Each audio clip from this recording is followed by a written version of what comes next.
Morning student, online class में आपका स्वागत है। ये सेकंड ईयर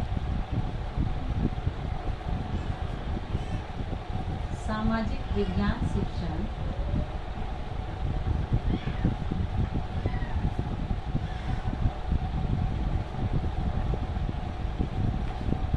विज्ञान शिक्षण, इसमें आज का हमारा प्रकरण है एनसाइक्लोपीडिया एंड डिक्शनरी यानी विश्व ज्ञान कोश एवं शब्दकोश। विश्व ज्ञान कोश एवं शब्दकोश। पहले तो हम इसको समझ लेते हैं, विश्व ज्ञान कोश और शब्दकोश क्या होता है, फिर इन दोनों के मध्य हम अंतर को समझेंगे। यानी विश्व ज्ञान कोश शब्द 3 शब्दों का संयुक्त रूप है। विश्व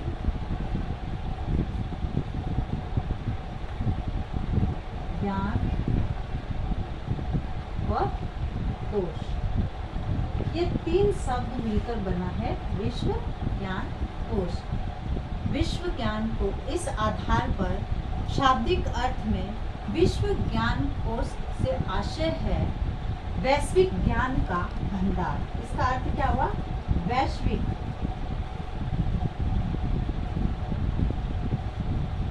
ज्ञान का भंडार, जिसमें संपूर्ण विश्व के ज्ञान का भंडार पाया जाता है, वह है विश्व ज्ञान कोश। अर्थात एक ऐसा स्थान जहां संपूर्ण विश्व से ज्ञान एकत्रित हो। अनेक वर्षों से विश्व ज्ञान कोश के रूप में पुस्तकें देखने को मिलती है, क्योंकि उन पुस्तकों में अलग अलग जगहों का मैटर होता है और उससे संबंधित कई बातें सम्मिलित की जाती है। ये पुस्तकें संपूर्ण विश्व के ज्ञान को अपने आप में समाहित किए हुए होती है। विश्व के किसी भी भाग से, किसी भी क्षेत्र से संबंधित जानकारी हो, इन सब का समावेश हमें इन पुस्तकों में मिलता है। वर्तमान आधुनिक समय में विश्व ज्ञान कोश का स्वरूप तकनीकी से प्रभावित है। आज हमें ऑनलाइन किताबें भी उपलब्ध हो जाती है। हमें किसी भी प्रकार का ज्ञान चाहिए, हम ऑनलाइन के जरिए भी प्राप्त कर सकते हैं। अब विश्व ज्ञान कोश की पुस्तकों का कंप्यूटर के मॉनिटर पर उसको देखा जा सकता है और उनको पढ़ा जा सकता है। विकिपीडिया एक आधुनिक विश्व ज्ञान कोश है जो कंप्यूटर पर उपलब्ध है।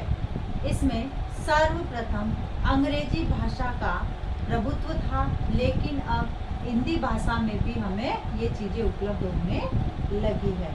इस प्रकार यह शिक्षण अधिगम प्रक्रिया को, यानी विश्व ज्ञान कोश और ये शब्दकोश है जो डिक्शनरी है, यह शिक्षण अधिगम प्रक्रिया में महत्वपूर्ण स्थान रखता है। शिक्षक किसी वैश्विक विषय का ज्ञान इसके माध्यम से विद्यार्थियों को सरलता से प्रदान कर सकता है और छात्रों को बता सकता है। और जो नवीन शब्द है, जैसे डिक्शनरी में जो है एक ही शब्द के कई और अर्थ होते हैं या कई और शब्द होते हैं, उन शब्दों का भी पता लगाया जा सकता है और शब्दों को जो है डिक्शनरी के माध्यम से विद्यार्थियों को बताया जा सकता है। छात्र स्वयं इसकी सहायता से, यानी विश्व ज्ञान कोश एवं शब्दकोश के माध्यम से विद्यार्थी स्वयं इसकी सहायता से ज्ञान अर्जित कर सकते हैं। अब जो इन दोनों के मध्य जो अंतर पाया जाता है, वह अंतर हम इस प्रकार से देख सकते हैं।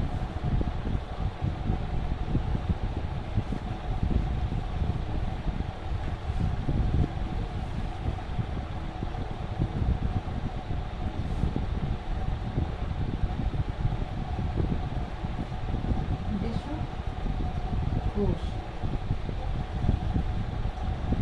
और शब्दकोश।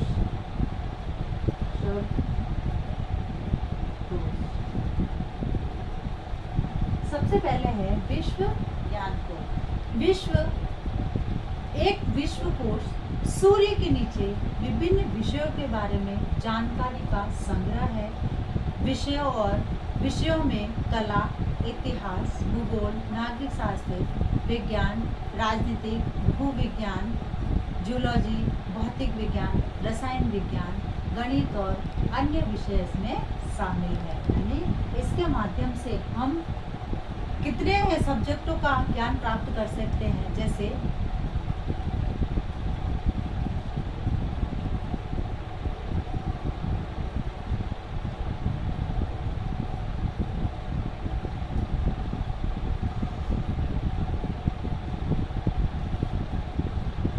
भूगोल,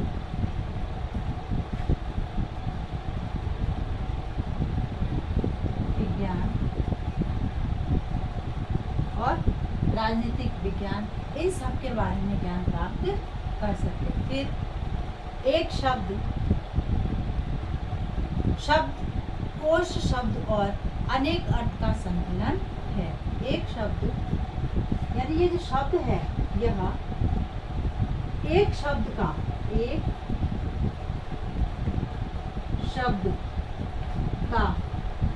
शब्द के अनेक शब्द मिलते हैं डिक्शनरी में, तो उसका संकलन है या अर्थ है।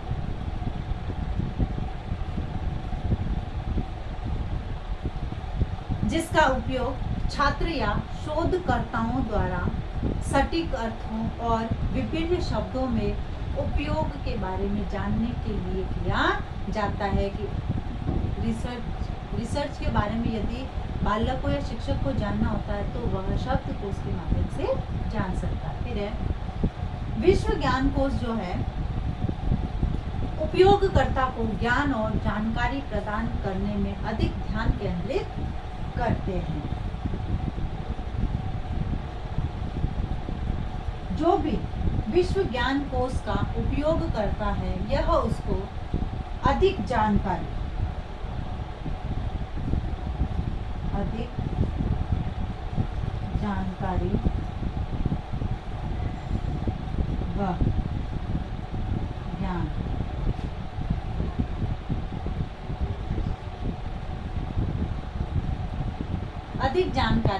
व ज्ञान प्रदान करने पर ध्यान केंद्रित करते, क्योंकि इसमें जो है संपूर्ण विश्व का ज्ञान होता है।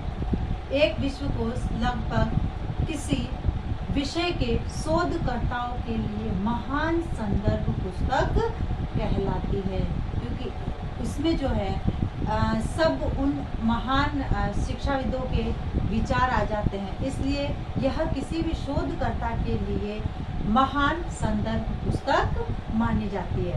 फिर है शब्दकोश, जो है शब्दकोश एक या अधिक विशिष्ट भाषाओं में मौजूद हो सकता है। शब्द क्या है? शब्दकोश एक या अनेक विशिष्ट भाषाओं में एक या अनेक विशिष्ट भाषाओं में प्राप्त हो सकता है। हिंदी में भी हो सकता है, अंग्रेजी में भी हो सकता है, उर्दू में भी हो सकता है।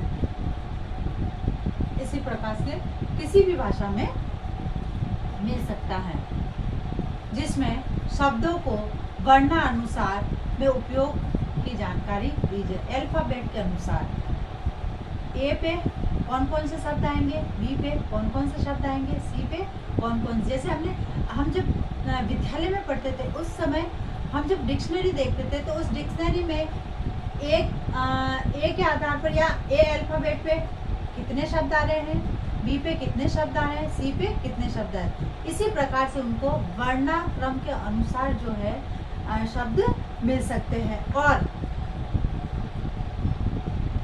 एल्मिज परिभाषाएं, उच्चारण, ध्वन्यात्मक और अन्य जानकारी जैसे लैक्सिन के रूप में सूचीबद्ध करके दी जा सकती है। फिर है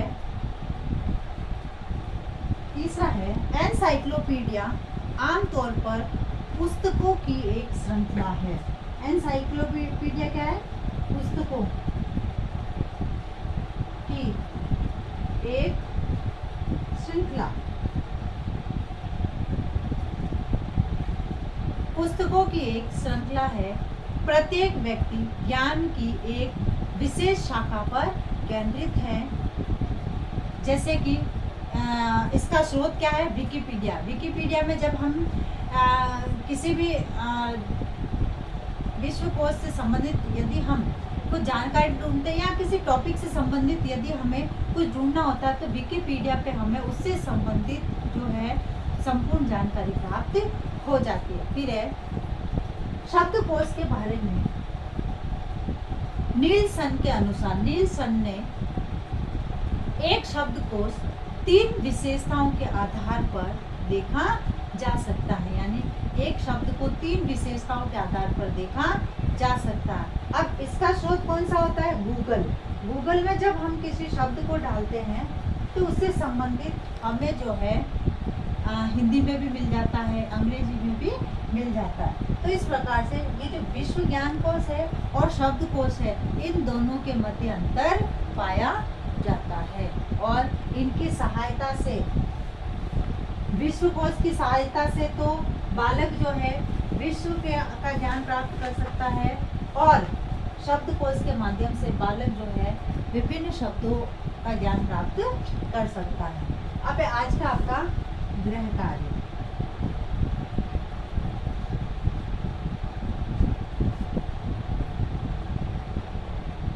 विश्व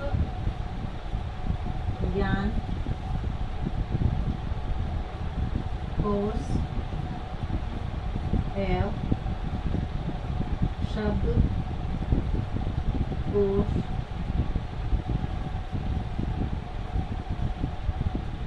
का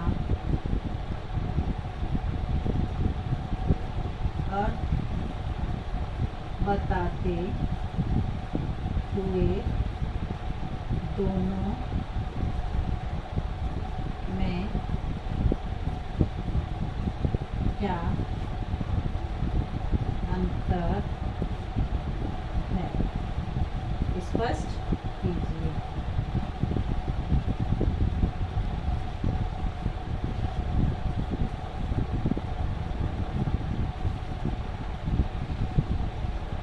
अब एक विशेष बात, जैसे कि सभी जानते हैं कि ये जो टाइम चल रहा है वह उसमें कोरोना जैसे भयंकर महामारी फैल रही है, अतः इससे बचाव हेतु उपाय करने हैं और सरकार द्वारा लगाए गए लॉकडाउन के नियमों का पालन करना है। 2 गज दूरी, मास्क जरूरी, बी स्टेंड, बी स्ट्रॉन्ग, स्वस्थ रहिए, सुरक्षित रहिए, धन्यवाद।